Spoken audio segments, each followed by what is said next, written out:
What was it? It's 3.4. Okay, go ahead. And the voltage maximum is located 0.07. 0.0 what? 79 Okay. Lambda? lambda away from the load, Right. and determine the load. Find the one, okay. Let's do this. This one's not very good. This marker. Let's see this one. Alright. These are not good markers.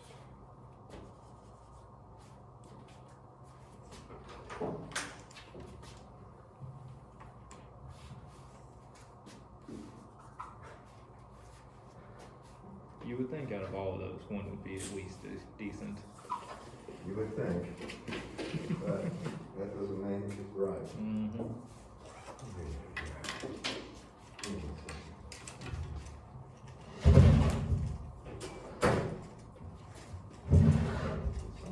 Oh, my good marker.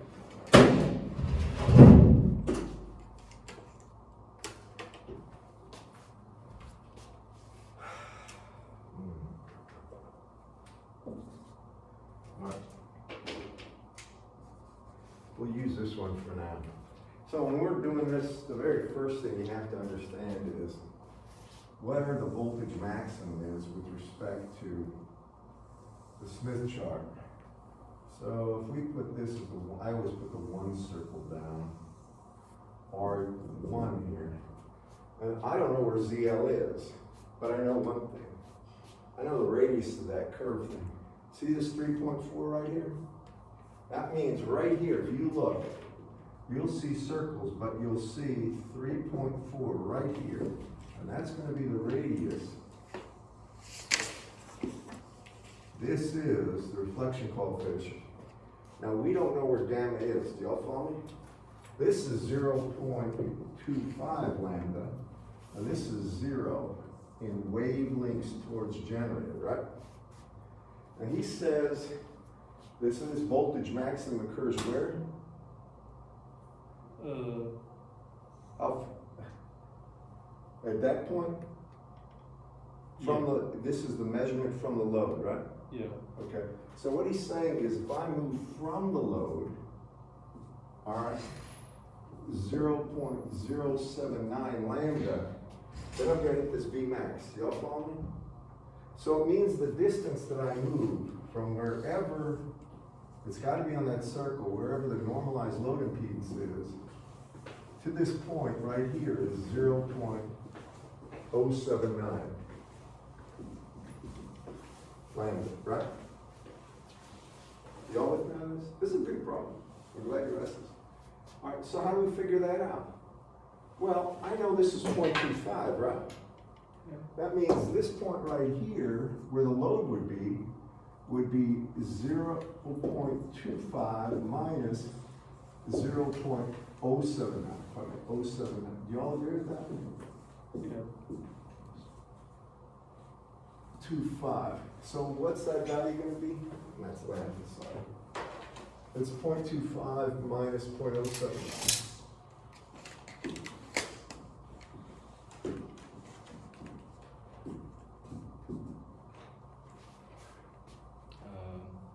Zero point 171. Wavelengths towards generator. Yeah. 0.171. 0.171. All right, you said that you got something different. You see it now? Yeah.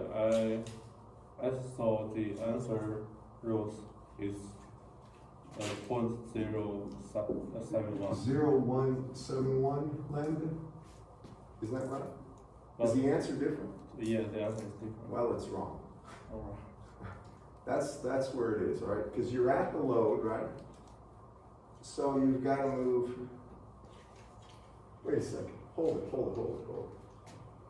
We're at the load. This is wavelengths towards generators. Hold on for 1 second. We say when we're at the load, wherever it is, if we move that far, then I hit a voltage maximum, right? So if we're here, we have to move that. That's right. It's 0.171 lambda. Y'all with me? That would be the mile marker. The actual distance is .079. He gave us that, right? Yeah. But in the book it has .0171, did you say? It's 071. Yeah. Well, I think they forgot the one. So, got their ones and zeros. But I think I just copied that from his solution, right? Yeah. But that's correct. And then to calculate the load, let's just make sure we get the load right. We know ZL normalized. Now you're gonna have to tell me what that point is. It's gonna have a J something, and it's gonna have a real value here. So you're gonna have to tell me what that is. This would be normalized. Start with the real part.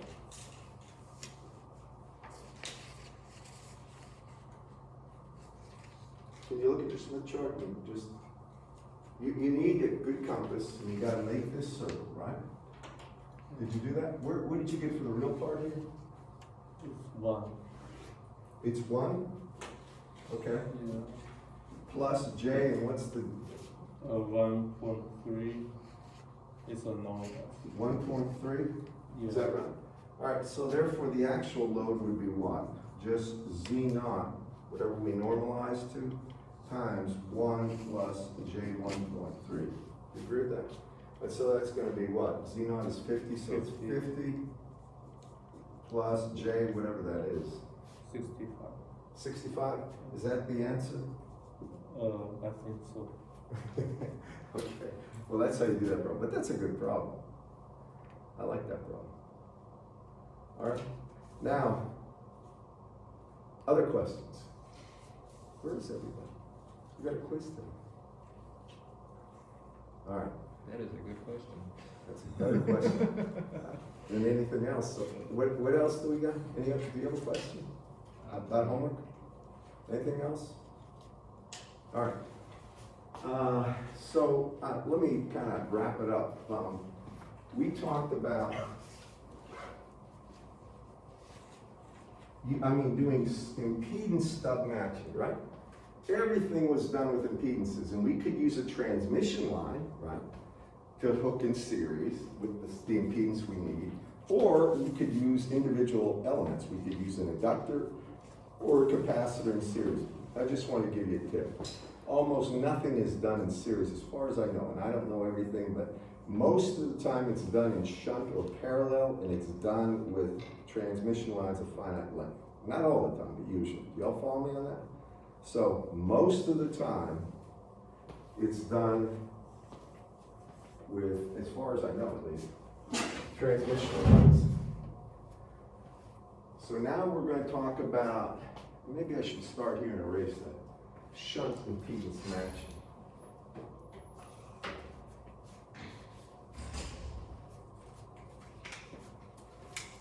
Or parallel.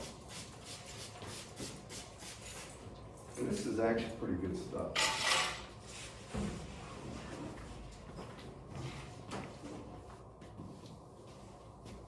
I don't think we're getting any rain today, but it could be wrong. I hope I'm wrong.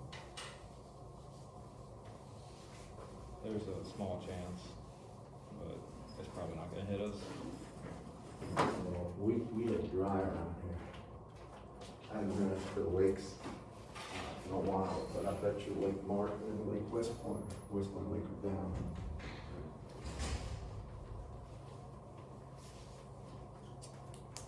All right. So now, when we take a look at, this is going to be shunt or parallel.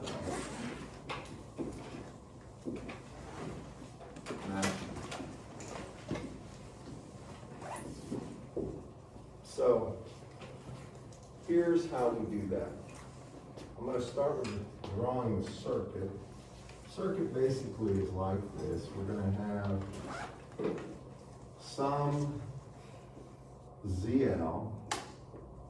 We have some characteristic impedance, V naught. But instead of putting either transmission lines or individual inductors and capacitors in series, they're going to be in parallel. And I'll start with capacitors, or I'll start with elements that you understand. And I'm just gonna leave that there, so this is gonna be twist this away. That I need, and I'll call that D sub T for the through line. And here's how you go about doing it. Now the principle's the same. If you think about what we did last time, we first entered the Smith chart by normalizing the load. So the first point is the same.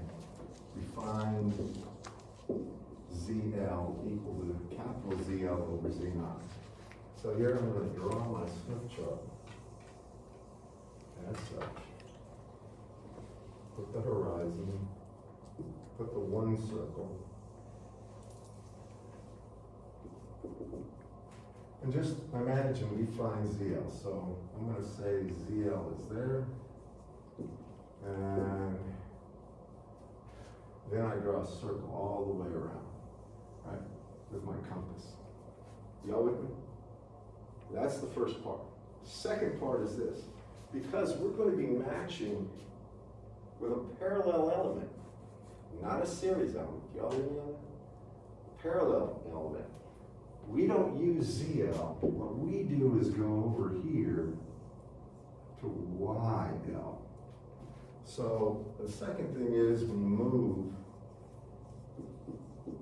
to YL. That's the normalized admittance. It's 1 over ZL, normalized impedance. It's just a straight line right through. Y'all follow me? You just draw a straight line and intersect the circle over here, and you have YL. Now, over here, you find a mile marker. So you're going to have blank, and it's going to be wavelength, and this is always going to be in the, I like going to wavelengths towards generator. Y'all with me? And I'll just call this P load right there, point of the load. Doesn't matter what you call it. Are you with me? Now, I want to move to the point, either this point or this point. I want to move that way. So I'm going to move like so until I either hit that point or that point. One of the two. And here, as I'm moving, I'm going to have, that's called a P load. I'm going to call this the point we're matching 1. And this will be the point right here,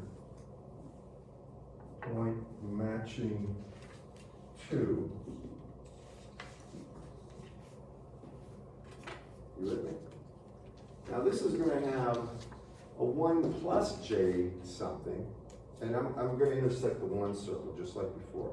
But now it's in the admittance domain. You all follow me? So it's going to, this would be 1 plus J something, 1 plus JB, and this down here would be 1 minus JB, but these would be admittances, normalized admittances. Do y'all follow me? Which one you choose depends on what the conditions are, what the limitations are. If we had chosen 1 plus JB, just follow me, then, because when we add admittances, we add them like resistors in a series, we just add them up. This would be minus JB, right? Because then, if you add minus JB plus JB, you get 0 and you have a normalized admittance of 1. Do y'all follow me on that? Right? Everybody with me on that? I mean, just look, if I move from here to here, to the 1 circle right here, I have 1 plus JB, right? And the B would be right here, right? Are you with me? Now, if I add to that minus JB in parallel, this is not impedance, it's admittance, you get rid of the imaginary component, right? And right here, the net normalized admittance on this side would just be 1, right? Well, the normalized admittance is 1 over the impedance. That's all it is. So the normalized impedance would be 1 as well, right? Yes. And therefore, we would be matched. Do y'all follow me? So what would this element be? If that's a normalized admittance, let's just talk about that for a second. When I talk about first normalized impedances, if we have an inductor, let me just put L down here.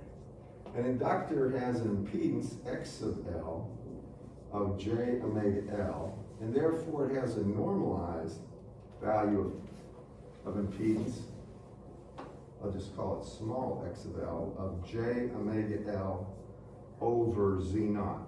Y'all with me? Now that's the normalized impedance of an inductor. The normalized admittance would be 1 over that, and that would be YXL, 1 over XL, and that would be minus J, right, times Z naught over omega L, right?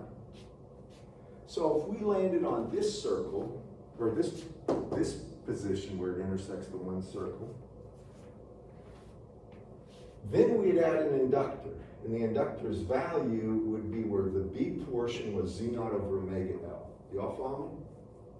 So if we landed at 0.1,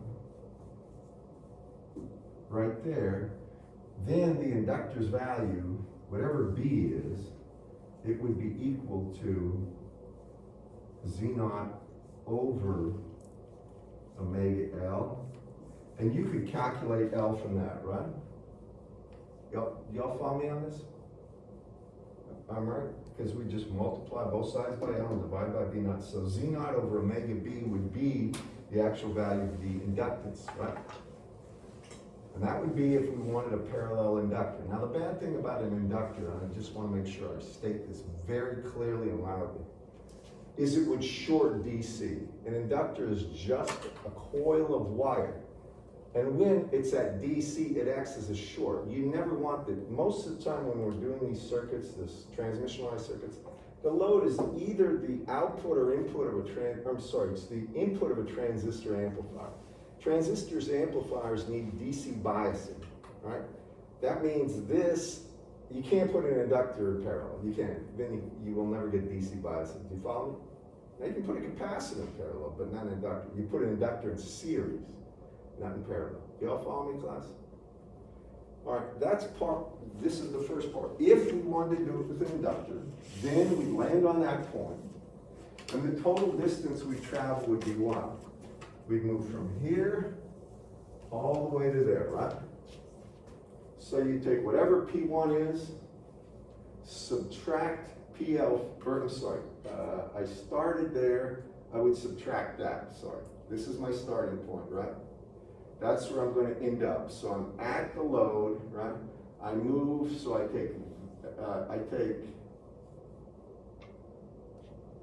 that, wait a second, yeah. I take that position minus that position, and if it's negative, then I add half a wavelength, right? Well, actually, I take the position I end up at minus this, and I just want to tell you one thing. I know it's going to be less than a half wavelength, because if I go all the way around the circle one time, I would go a half wavelength, right? So this is somewhere between 0 and 0.5, and because this is greater than half the circle, I know it's between 0.25 and 0.5. Right, it's greater than going straight across to where ZL is. Do y'all follow me in that? So it's about somewhere between 0.25 and 0.5, and you'd have to calculate it for a specific part. So that would be if you're going to the first point there and you're adding an inductor in parallel. Now, if you go to the second point here, all right, if you move all the way around to this point, then your distance changes, right? Now you go to the point you ended up at here, and you subtract the point you started at, right? It's almost, for this problem, a full half wavelength, but it's not quite. So this is going to be, that's with an inductor. This will be with a capacitor. So with a capacitor,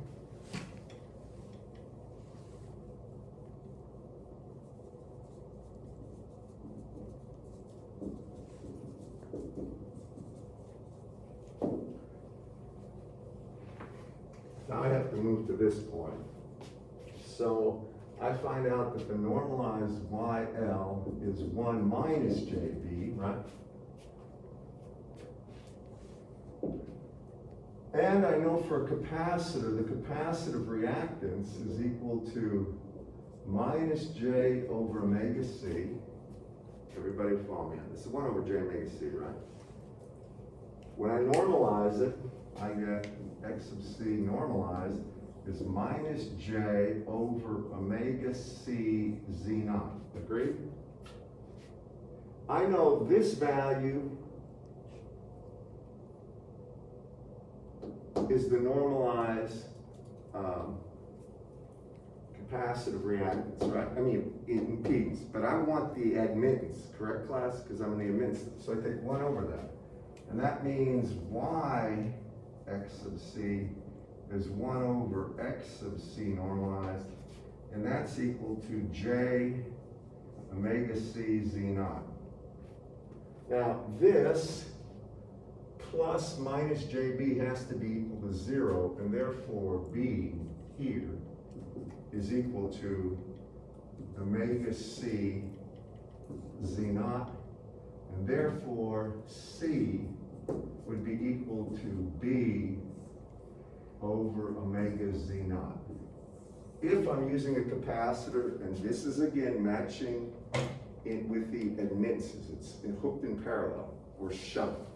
We call it shunt, parallel, whatever. Y'all with me, guys? Now, so we matched with an inductor, then a capacitor in parallel. Third thing is going to be with a transmission line. You ready with this? And again, it depends the point you land. You got 2 points. You're going to either have a plus JB or a minus JB, right? That you got to get rid of. So, y'all have this now? I'm going to erase that. Do you need a little more time? Okay.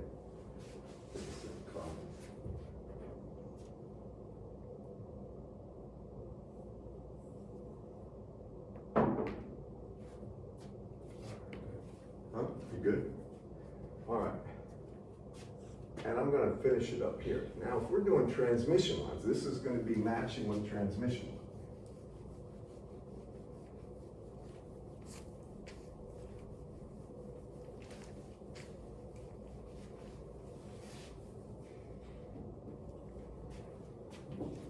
So this is going to be shunt matching with transmission lines.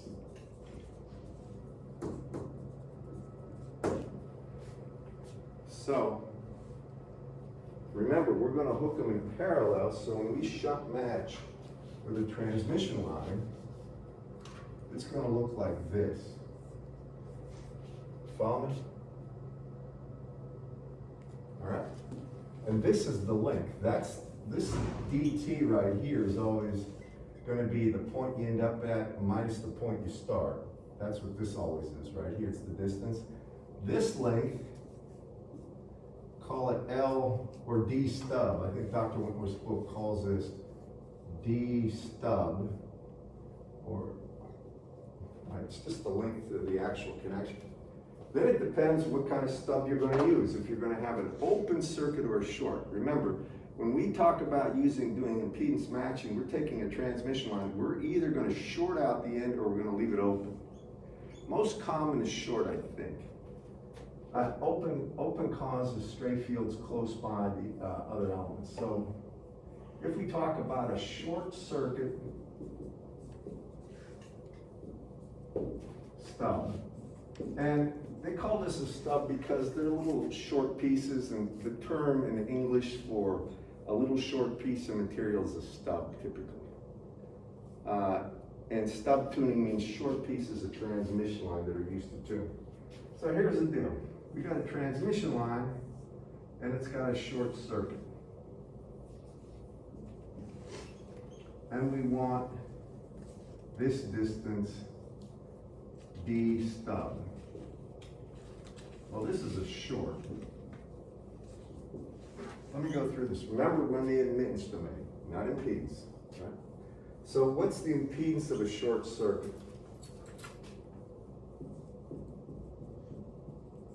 I mean, a wire, what's the impedance? 0, right? We agree with that?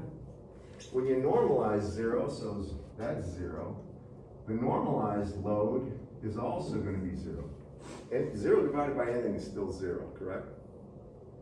Now, then you go to the admittance domain.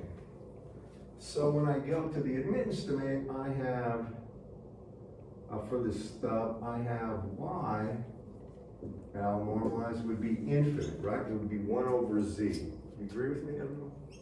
That's equal to 1 over z. 1 over ZL. All right, now you go to a Smith chart. I'm going to draw this one right here. I'm going to make it smaller than the usual.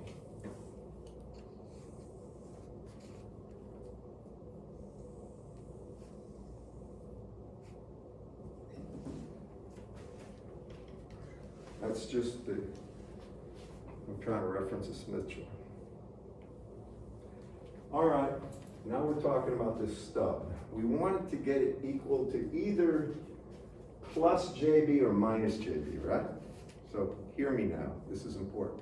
I started with ZL, it was 0, then I took 1 over that and I got YL is infinity, right? The 0 point on your Smith chart is right here. The infinite point is right here. Take a look. Make sure you can see this and confirm it. With me? All right. Now,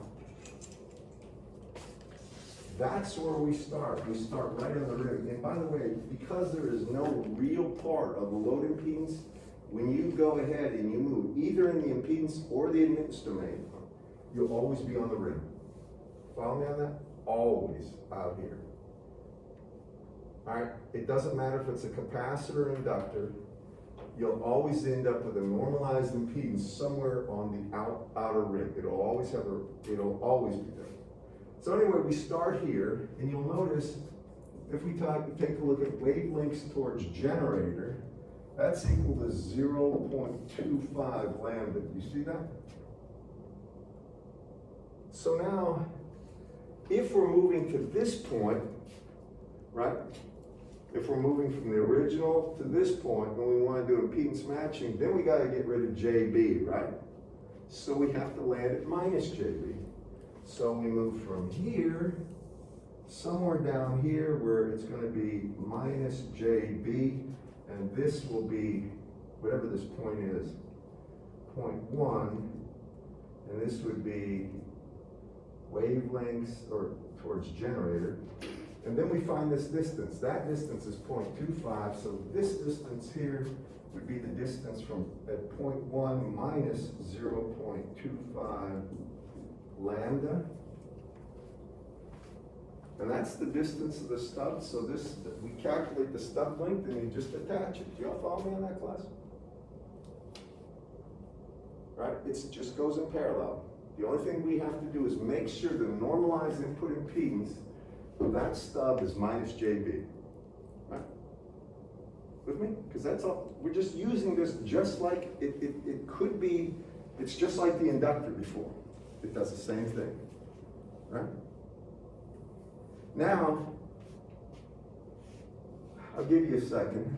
Because really, if you think about this, you can have a capacitor and an inductor in parallel, or you can have a transmission line, and the transmission line can be either shorted or opened, right?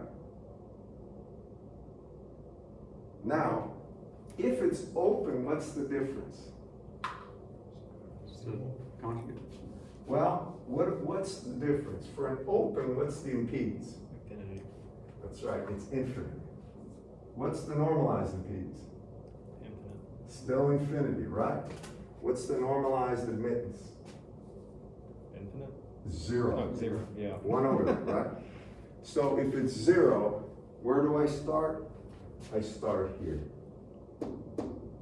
And I go a quarter wavelength more than I did before for a short circuit. Do you follow me? Now, it can be less too. If I'm matching a plus JB, if I want a plus JB, this is all plus JB. The open circuit would be shorter, wouldn't it?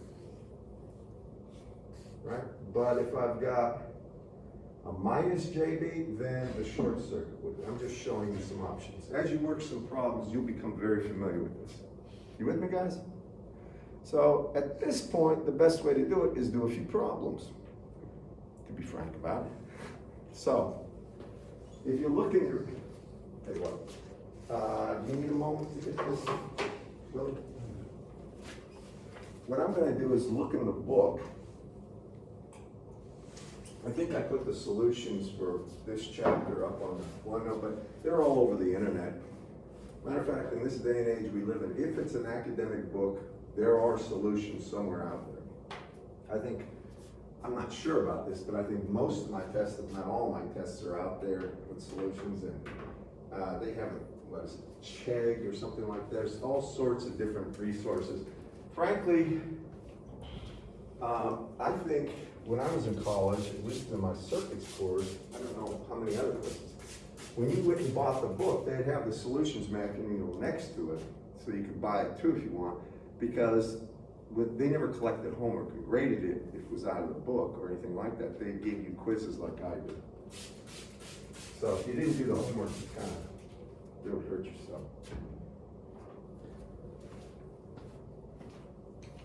But I did have a few classes that did collect homework, but they, as far as I know, there were no solutions to the homeworks available anywhere. Do you guys mainly turn in homework or not these days in engineering? It'll It's hit or miss. vary by class. Well, most professors will not take the time to make up a whole batch of problems every time they teach. So, I mean, they will if they're giving quizzes like I am, but they'll give the same homework problems over and over. And if the solutions are out there, what kids are tempted to do is just turn in that. And that unfortunately kind of gives them a false sense that they know what they're doing sometimes because they're just copying, they're not really understanding.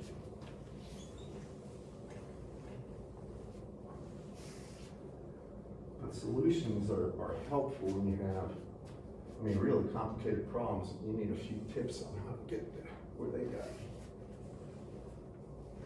especially in advanced courses.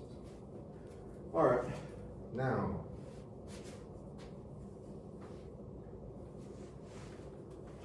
problem out of the book. I'm gonna choose one, and I'll try to make it.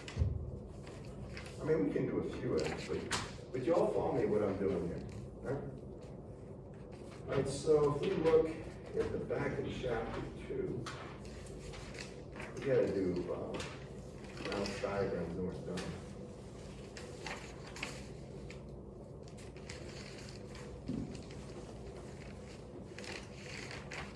Let's do problem 238, okay? Problem 238.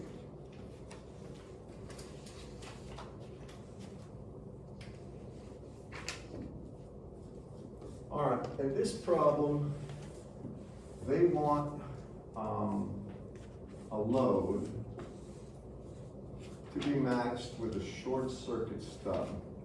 So we need this length, D stub, and we need this length, D through.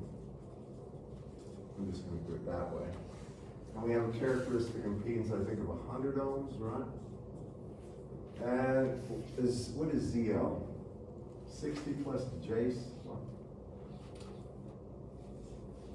This is problem 238, guys. I'm good. Yep. 200 plus J160. Pardon me. This is a good problem.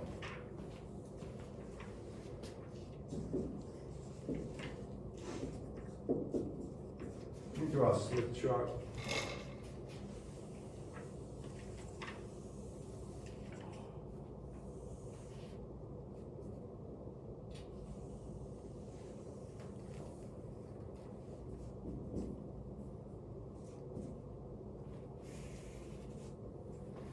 All right, so you tell me, where do I start?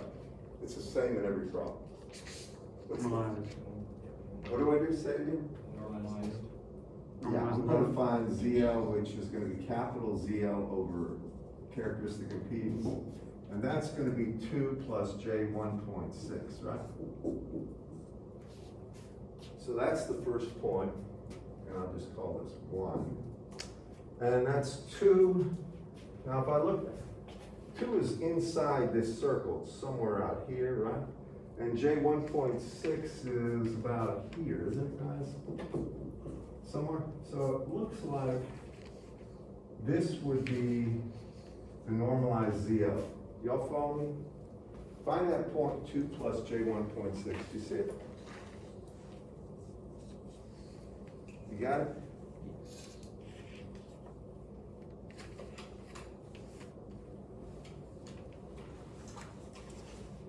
And you're gonna need your compass for the quiz today, so make sure you have your compass out and your, do you have a compass? What? Oh, so you don't have a compass?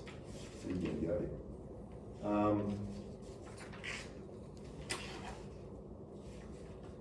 Does anybody have a spare compass? I do, yes. Can you give it, loan it to him for today? Thank you. All right, now, the next thing, what's the next thing we do? This is stub, this is a parallel or shunt stub tuning. What do we do? Anyone? He's doing it. Draw a circle Draw a circle. of this radius, right?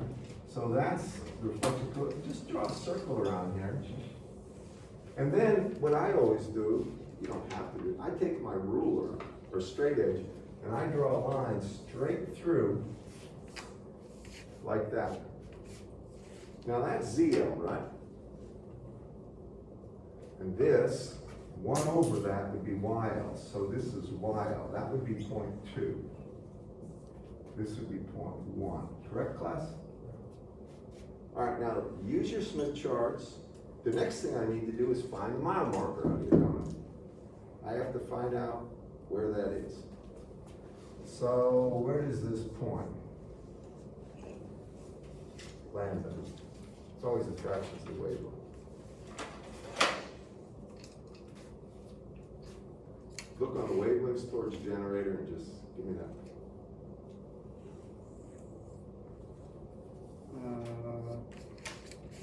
458.458. 0.458. Lambda, you guys get that? Can you see it? Remember, yeah. Can you see it up there? Yes. That's the outermost circle, 0.458 lambda. It's almost at 0.5, which would be back to 0 again. All right, that's the point that you start at. Now, anybody else have a book here? There's another constraint on this problem. It says,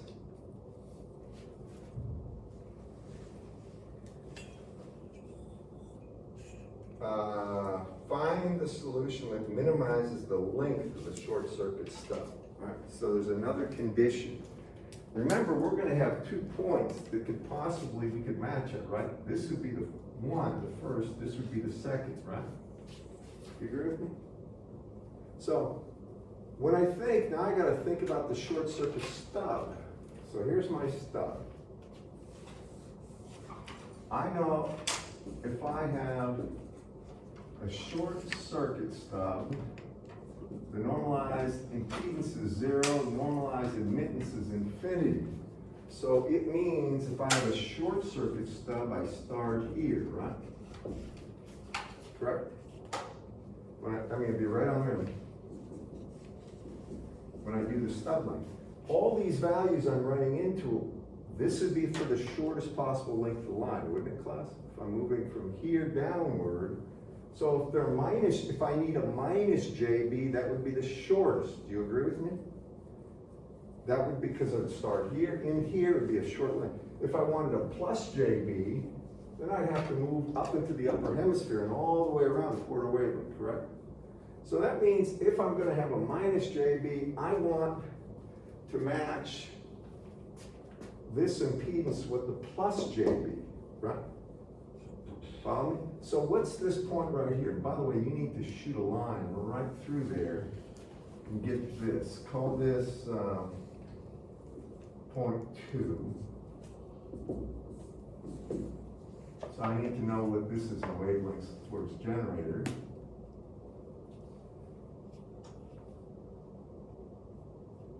And I also need to know what this JB is right here, where it hits the one.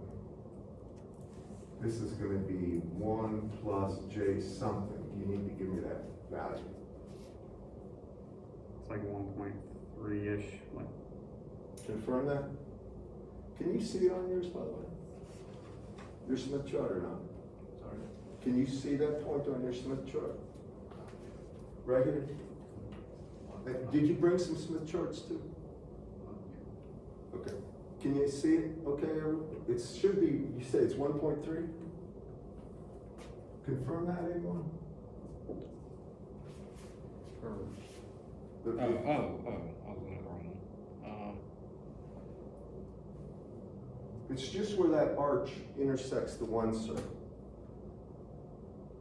It's about 1.35. Yeah, yeah, Okay, I'm gonna call 1.35. All right, is that about right? yes. All right, so if we got that, now I'm gonna get the length I have to travel here, the D through. So what I do is start at the point, I find I need this point too, by the way. I didn't get this. Where is this, if you draw a straight line through here, where is this point? Which one? Wavelengths towards generator. P2? Yeah. 0.172. Yeah. 0.172 lambda, is that what you get? Yes. Really? All right, that means the distance I'm gonna travel is start there, subtract this from it, you're gonna see it's negative, so I'm gonna start, I take the point I end up at, 0.172 minus the point I start at, 0.458, right? And the thing you notice, it's negative, correct, class? So then you add a half wavelength to it. So plus 0.5 lambda. Can somebody give me that distance?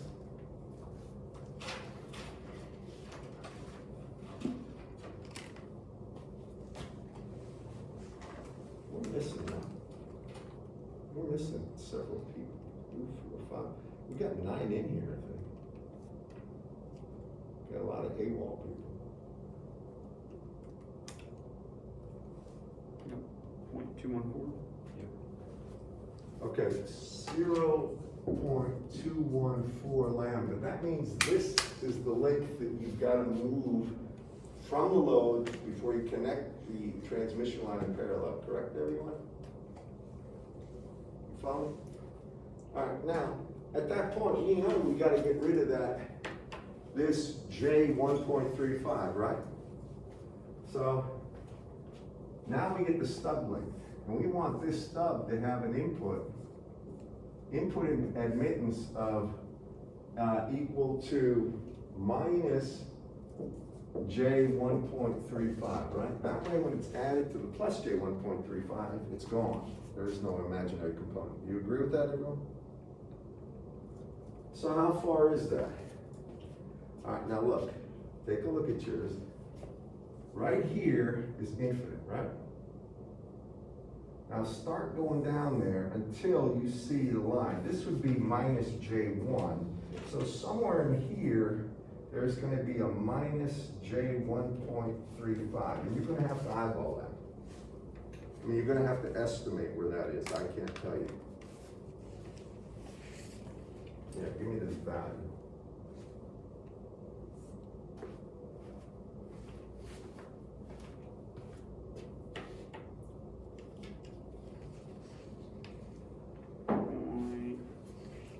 Say that again. 0.352-ish. Anybody confirm that? Yeah, that's good. 352 lambda, 0.352 lambda? Yes. So that means, how far did I go?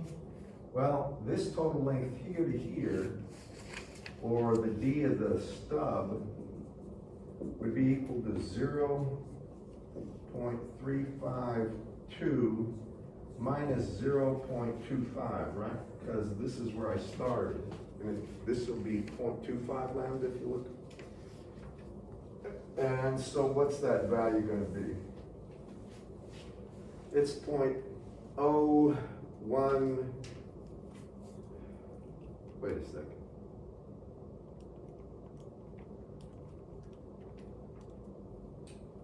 Uh, 0.12, is that right? 0.102. 102 lambda, is that right, guys? Yes.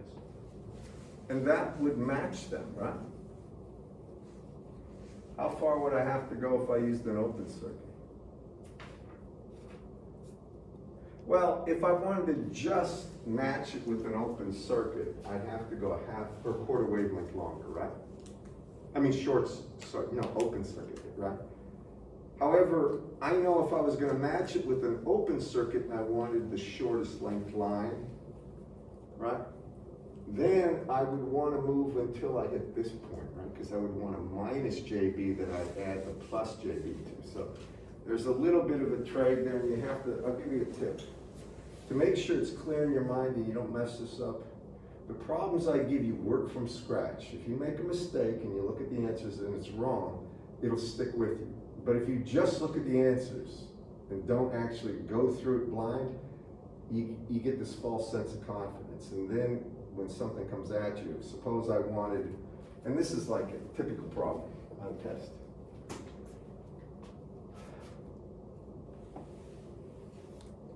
I don't want to minimize the length of the stub, even though that's what went with it. I want to minimize this length, all right? And I want a short circuit stub to do it. Well, if I'm minimizing this length for wherever this YL is, I'm moving for the first point I hit. You follow me? Now, if that's got a plus JB, then I know I'm going to add a minus JB, correct? And that means it would be a short circuit to have a minimal length of that stub. Okay, I think you guys got it. I'll give you a quiz now. So, it's closed book, closed notes, except I want you to bring out a couple of snake charts in case you need them. But you're gonna need them, but, and then I'll hand this out. And, yeah, put your books on the floor or whatever.